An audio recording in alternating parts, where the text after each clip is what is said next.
Nate Diaz no pierde peleas, solo se queda sin tiempo. Una de las personalidades más icónicas de la UFC y el mundo de las artes marciales. Con su jiu-jitsu, boxeo y presión descomunal, lograba desmantelar a sus oponentes. Y por eso te voy a explicar por qué Nate Diaz era tan bueno. Su primera oficial pelea en la UFC después de ganar la final de The Ultimate Fighter 5. Después de 3 minutos y medio en clinch y grappling, Nate libera sus brazos y crea distancia. Inmediatamente desata una furia de golpes. Comienza con 2 uppercuts que penetran la guardia de Junior, seguido por un gancho de derecha. Se toma un segundo y hace slip a la derecha de Junior y contraatacando con un jab, seguido de una derecha y otro leve jab mientras Assunção se desploma. En vez de seguir con ground and pound, al ver el cuello de Junior, Nate rápidamente conecta con una guillotina, sentándose hacia atrás para obtener mejor apalancamiento y crear más presión en el cuello de su oponente. Pero la rodilla de Junior estaba creando separación y no permitía crear el ángulo apropiado. Nate no podía cerrar las piernas. Aprovechando la posición, rueda y después de un poco de ajuste, logra posicionar su pierna apropiadamente. Utilizándola como palanca junto con su brazo, finaliza su oponente. Apenas comienza la pelea, Diaz inicia un clinch y Robinson jala guardia. Después de estar en posición inferior durante 2 minutos y medio, Robinson hace un sweep y revierte la posición, pero Nate obtiene control de su brazo con sus piernas, generando un estilo de shoulder lock, por lo cual Robinson se ve forzado a perder posición, lo cual con otro sweep revierte la posición y lamentablemente a la posición que le pierde la pelea. Cuando Alvin intenta subir su postura y alejarse, Nate usa el movimiento para pasar sus piernas por arriba de su cabeza, posicionándolas perfectamente para un triangle choke. Cierra sus piernas y tira de la cabeza de Alvin para crear más presión. No le queda nada más que hacer que tap, y otra sumisión para Nate. Una de las sumisiones más icónicas de Nate Diaz y una imagen que todos hemos visto. Nate Diaz con un triangle choke en Kurt mostrándonos los dedos del medio. Dentro de los primeros segundos de la pelea, Kurt derriba a Nate Diaz, logrando conectar con un ground and pound brutal que deja sangriento a Nate. Eventualmente, cuando Kurt está tratando de conectar con una guillotina, revierte la posición y logra pararse entrando en un clinch contra la jaula, pero no hace mucho. La segunda ronda comienza igual, en los primeros 30 segundos, Kurt conecta con un derribo y después de controlarlo por media ronda, Nate logra pararse solo para que Kurt lo levante con un single leg. Pero al caer, Nate queda en full guard y con el movimiento logra pasar las piernas y nuevamente conectar con otro triangle choke. Una vez que logra juntar sus piernas, sabe que la pelea terminó. Estira sus brazos en celebración mostrándonos el dedo del medio, movida clásica de Nate. Y sin tener que usar sus brazos, Kurt hace tap, cuarta sumisión en la UFC. Después de esta pelea ganó una decisión contra Josh Neer y su racha fue interrumpida por Clay Guida, quien se llevó la victoria por split decision. En su próxima pelea contra Joe Stevenson nuevamente perdió por decisión, esta vez unánima. Suena la campana y de inmediato Melvin conecta con un gancho derecha que derriba a Nate, quien rápidamente se recupera. Melvin sabía que tenía la ventaja de pie, por lo que a pesar de conseguir un derribo contra Nate, deja que se pare. Total, las últimas 2 victorias de Nate las finalizó desde full guard. Poco a poco, Nate se llenaba más de sangre, pero su presión incrementaba. En la segunda ronda, con 3 minutos restantes, Nate conecta con un 1-2 hermoso, y Melvin empieza a jugar, haciéndose el herido y usa la jaula para impulsarse hacia adelante, conectando con un double leg que le pierde la pelea. Apenas toca en el piso, Nate se sienta y amarra su brazo izquierdo alrededor del cuello de Melvin. Una vez que junta sus manos, se inclina hacia atrás y, como dije antes, usando la pierna derecha como palanca, crea presión y su oponente hace tap. Luego de vencer a Melvin, procede a perder una decisión nuevamente en UFC Fight Night 20 contra Gray Maynard. A diferencia de su previa victoria, se veía que era Nate quien tenía la ventaja en striking, logrando medir y usar su rango y presión efectivamente, conectando limpio en ocasiones y con un volumen absurdo, forzando a Rory a hacerse una bola y defenderse en el piso. Y era solo cosa de tiempo. Toma la espalda de Rory y al no poder conectar con un rear naked choke empieza a lanzar golpes y su oponente gira para defenderse e intentar pararse. Diaz ya tenía puesto un body triangle, por lo que es capaz de seguirlo en su espalda, extendiendo las piernas de Rory, aplanándolo contra el suelo y desatando una furia de golpes. Rory no tenía cómo defenderse ni cómo escapar, por lo que el ref entra y termina la pelea. Diaz por TKO. La primera ronda fue clásico Diaz, sangre y muchos golpes. Gracias a su ventaja de alcance, logró mantener a Marquez a la distancia, cortándolo y sobrecargándolo con presión y volumen, lanzando muchos golpes sin parar durante toda la ronda, y fue más de lo mismo en la segunda. Diaz había establecido su ritmo y rango y Marquez no estaba logrando atravesar y defender apropiadamente el alcance de Diaz. Era una lluvia de golpes y el corte en el ojo no ayudaba a Davis. Cada golpe lo hinchaba más, agrandaba el corte y dificultaba su visión. En 2 rondas Nate había lanzado 243 golpes.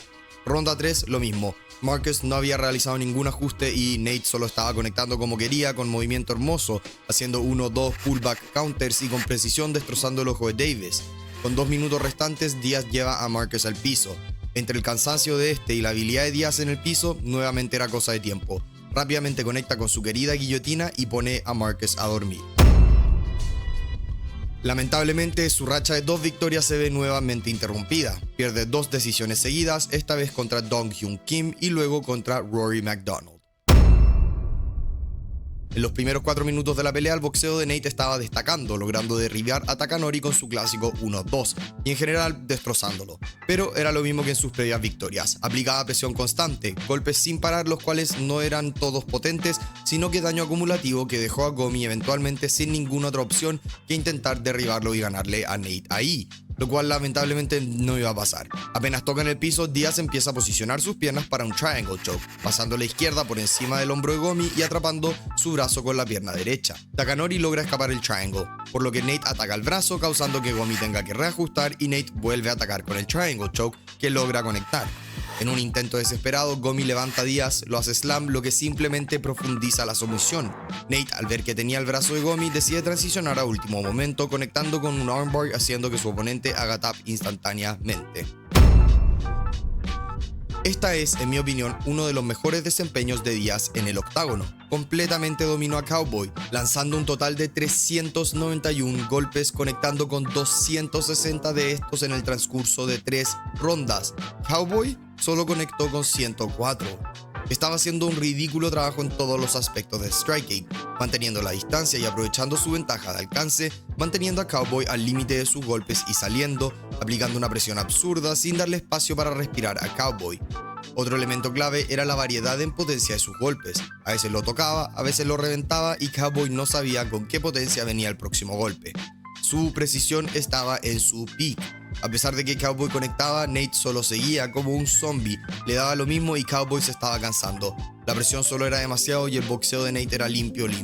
Se lleva a la casa una decisión unánime. Esta pelea fue básicamente Miller dándose cuenta que no puede hacer strike con Nate Diaz, entonces fuerza el clinch, del cual Nate eventualmente es capaz de evitar y empezar a destrozar a Miller de pie, derribándolo con solo 40 segundos restantes en la primera ronda. Nate se posiciona y lanza un jab mientras lanza el recto se acerca, reduciendo el poder pero haciéndolo más rápido. Miller intenta hacer counter, pero fue muy lento. De alguna manera logra sobrevivir hasta la segunda ronda, lo cual fue más de lo mismo. Clinch y Nate ganando a la distancia con su 1-2.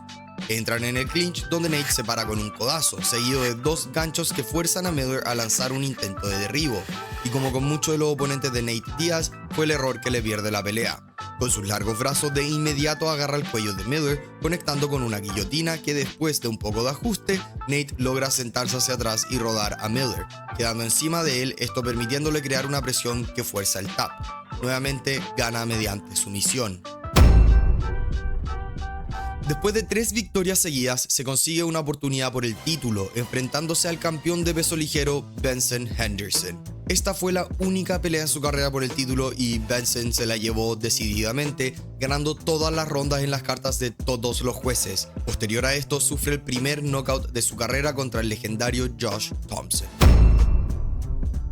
En la final de TUF 18, Diaz demostró que es capaz de finalizar a su oponente a puños también, completamente dominando a Maynard, finalizándolo dentro de los primeros 3 minutos. Estaba haciendo un muy buen trabajo usando su ventaja de rango, manteniendo a Maynard a la distancia y conectando con limpios counters, por lo que Maynard estaba intentando llevar la pelea al piso. Y después de un intento fallido, Nate se aproxima y con su mano delantera baja la guardia de Maynard, quien parece haber tenido la intención de iniciar un clinch o un derribo, pero Nate ya había lanzado la izquierda, que con el movimiento hacia adelante de Maynard logra derribarlo. Y de acá solo es una furia de golpes. Entra en el clinch y lanza de todo. Su oponente tan aturdido que Diaz solo empieza a lanzar gancho tras gancho, pero siempre manteniendo la distancia. y siendo paciente. Maynard empieza a distanciarse y Nate le corta la trayectoria con otro 1-2, y acá no entiendo cómo el árbitro no ha terminado la pelea, pero Nate solo sigue lanzando y Maynard recibiendo hasta que por fin, después de como 25 golpes, el árbitro decide que es suficiente. Se toma un descanso de 1 año y lo recibe de vuelta Rafael dos Anjos, quien lo vence mediante decisión unánime, ganando todas las rondas en las cartas de todos los jueces. En cuanto al boxeo, era claro que Díaz tenía la ventaja, entonces Johnson empezó a atacar la pierna delantera de Díaz y su cuerpo. Esto es de hecho una debilidad de Nate. Al tomar una postura de boxeo, su pierna derecha queda adelante y expuesta a patadas, especialmente en este caso ya que era postura zurda contra zurda. Entonces Johnson gana la primera ronda mediante ataques al cuerpo y piernas de Díaz. Pero Díaz igual estaba conectando con buenos golpes. En la segunda ronda es cuando Nate se la empezó a poner a Johnson, abusando su alcance, conectando con jabs y rectos constantes. Estaba haciendo un excelente trabajo usando el pullback counter, lanzando, esperando la respuesta de Johnson, haciendo slip y conectando con un counter. Sus 1-2 no eran con pausa, no era 1-2, era 1-2. Apenas lanzaba el jab, el recto lo seguía de inmediato. Un poco riesgoso porque te quedas sin guardia, pero es veloz e inesperado. Logró herir a Johnson varias veces y fue básicamente lo mismo en la tercera ronda. Nate no se veía cansado, seguía presionando y conectando, mientras que Johnson estaba tratando de sobrevivir. Y después de lanzar un total de 304 golpes y conectar con 157, se lleva la decisión unánime. Díaz tomó la pelea en aviso corto con solo 10 días de anticipación por lo que ocurrió en welterweight, 170 libras. A pesar del corto aviso, es posiblemente la pelea más importante e icónica de la carrera de Díaz. Contra alguien con el poder de McGregor estaba claro el camino a la victoria: desgastarlo, sobrevivir los primeros ataques hasta que se canse. Conor estaba logrando conectar con golpes que posiblemente derribarían a otras personas por completo, pero Nate es un zombie y solo seguía. Estaba haciendo un relativo buen trabajo de no caer en las trampas de McGregor sin dejar que conecte con counters limpios. Pero definitivamente era la ronda de Conor y Díaz estaba en la retraída sangrando como siempre, respetando su poder y precisión. Y la segunda ronda comenzó similar. Por la primera mitad Conor estaba conectando, tratando de poner a Nate Díaz a dormir, pero era muy duro y eventualmente se cansó. Díaz conecta con un 1-2 que lo tambalea y la presión comienza, sin dejar que McGregor respire, entrando en el clinch, lanzando jabs rectos, hasta que Conor no tiene otra opción más que lanzar un derribo. Y este fue su error más grande. Nate no logra conectar con su guillotina, por lo que después de rodar un poco, se posiciona en full mount y conecta con una furia de golpes, forzando a Conor a darle la espalda. Díaz con sus piernas aplana las de McGregor, estirándolas, y con facilidad conecta sus brazos en un rear naked choke, forzando el tap. Hey, I'm not surprised, motherfuckers. La pelea más clara a seguir era una revancha contra McGregor, quien después de una guerra de 25 minutos extremadamente competitiva se la logra llevar mediante split decision, apenas ganándola a Nate. Honestamente se la podría haber llevado cualquiera o hasta un empate. No voy a entrar en detalle en la pelea entera porque no fue necesariamente la más divertida de Nate, fue simplemente Nate de a poco poniendo un ritmo con el que Pérez no podía competir. Nate lanzó 306 golpes, Pérez solo 153. Lo estaba presionando toda la pelea, mucho volumen, entrando en mucho clinch y haciéndolo lo más sucio posible, llevándose la decisión unánime. Y ya llegando al final de su carrera, le otorgan una oportunidad por el título del BMF, la inauguración de este, contra Jorge Masvidal. Irónicamente, la pelea terminó por un corte causado por Masvidal y el doctor termina la pelea. La UFC procede a otorgarle una oportunidad contra Leon Edwards, a quien Díaz casi noquea, pero Edwards le gana una decisión unánime. Y llegamos a su última pelea en la UFC y posiblemente la pelea más chistosa de Nate. No la más divertida, la más chistosa. No sé qué se fumó antes de entrar al octágono, pero Díaz estaba en otra. Caminando, gesticulando, apoyándose en la reja. No se estaba tomando la pelea en serio y no se estaba tomando a Ferguson en serio. Esta pelea hubiese sido increíble 5 años antes, pero bueno, eventualmente pasó lo mismo que en todas las peleas de Nate. Ferguson dispara por un derribo, Nate le pesca el cuello, conecta con la guillotina, se echa para atrás y GG's. Esa fue la última pelea del legendario Nate Díaz en el octágono. Después se fue a boxear, peleó contra Jake Paul y perdió, y le ganó a Jorge Masvidal. Y en este punto del video es cuando probablemente te estás preguntando, entonces, ¿no era tan bueno Nate Díaz? Era impredecible, a veces tenía desempeños increíbles, otras veces no tanto, pero era de los mejores. Es súper simple, no por no haber llegado a ser campeón no era bueno. Así que ahórrense los comentarios de que no era bueno. Estaba en el top 10 de 2 divisiones de la UFC. Continuemos con el análisis. Hay ciertos elementos que resaltan de inmediato cuando ves a Nate Diaz pelear, y el más evidente es su resistencia y cardio. Obviamente esto no es casualidad, los hermanos Diaz son conocidos por incorporar entrenamientos de resistencia a larga distancia en sus campamentos, y sus constantes participaciones en triatlones las ha hecho toda su vida, aun cuando está entrenando para una pelea. Su cardio le permite usar el ritmo y volumen como un arma en sus peleas. En muchas de ellas lanza más de 200 golpes, y si no es más, es porque se terminó el tiempo. Fuerza un ritmo constante, sin dejar que sus contrincantes respiren, usando mucho el clinch para cansarlos aún más, haciendo las peleas lo más sucias, caóticas y sangrientas posibles. Y aunque sean strikers, Nate eventualmente convertía a todos los strikers en wrestlers, forzándolos a lanzar intentos de derribos a causa de su cansancio. Y este cardio y resistencia no solo le permite lanzar una cantidad ridícula de golpes con presión absurda toda la pelea, pero también le facilita la recuperación y durabilidad. Tiene una cabeza dura y cuando la gente lo derriba, rápidamente se para y se recupera. Uno de los mejores mentones del deporte. Y esta combinación de elementos hace que Nate Diaz sea ridículamente difícil de finalizar. La mayoría de sus pérdidas vienen por decisión. Es un objeto imparable, una máquina que fuma Mary Jane, no deja de lanzar golpes, no deja de avanzar y es capaz de tomar tu mejor golpe directo al mentón y solo seguir avanzando. No solo es agotador, pero también desmoralizante. El striking de Diaz gira en torno a su boxeo, volumen, presión y desgastar a su oponente en vez de noquearlos con un golpe. Es alto, mide 1,82 y con un alcance de 193 centímetros, usa este rango para despedazar a sus contrincantes a distancia, pero no tiene miedo a situaciones caóticas cercanas. Normalmente pelea en una postura lineal, super boxeador con su pierna frontal bien pesada, y en vez de tratar de finalizar a sus oponentes con un golpe, lanza jabs, rectos y ocasionalmente una bofetada o el Stockton Slap. Felizmente se come un golpe para conectar con uno propio, pero lo más clave a entender de su estilo es que no lanza con todo su poder sus golpes.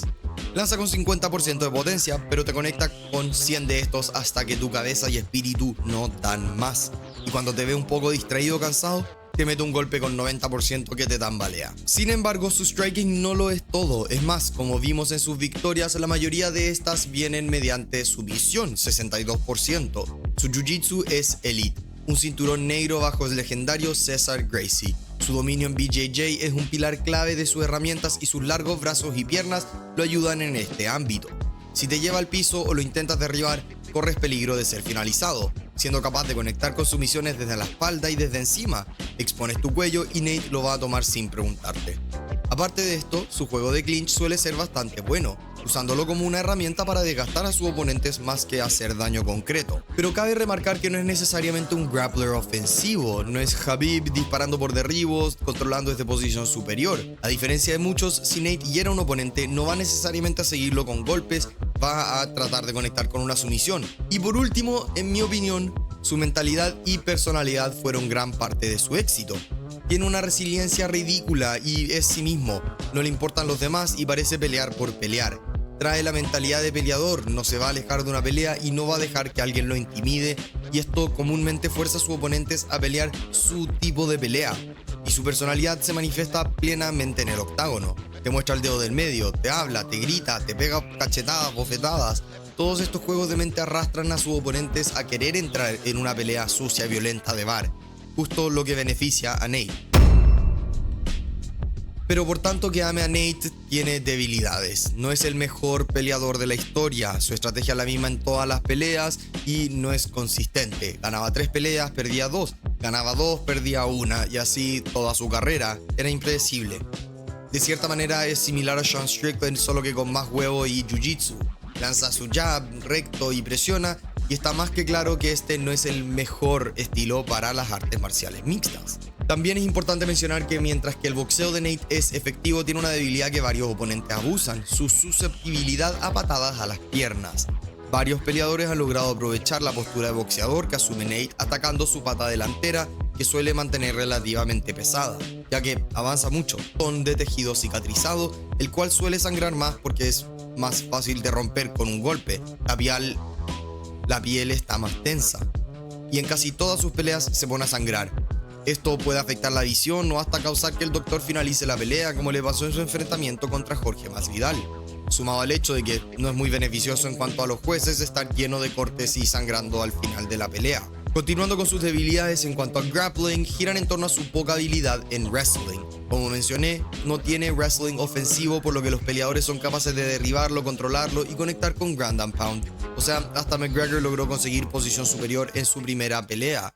Y para terminar sus debilidades, como dije, es predecible y tenía una estrategia unidimensional. Jab, recto, clinch, jiu-jitsu, y cuando era hora de enfrentarse a oponentes más habilosos, no lograba saltar la valla, se quedaba corto, pero su durabilidad, cardio y principalmente corazón lo hacían un peleador notable y una de las mejores personalidades de todas las artes marciales. Y eso es el video de hoy, y por eso Nate Diaz es tan bueno. A mí me encanta, dejen sus comentarios abajo qué opinan, qué peleador quieren ver en el próximo video.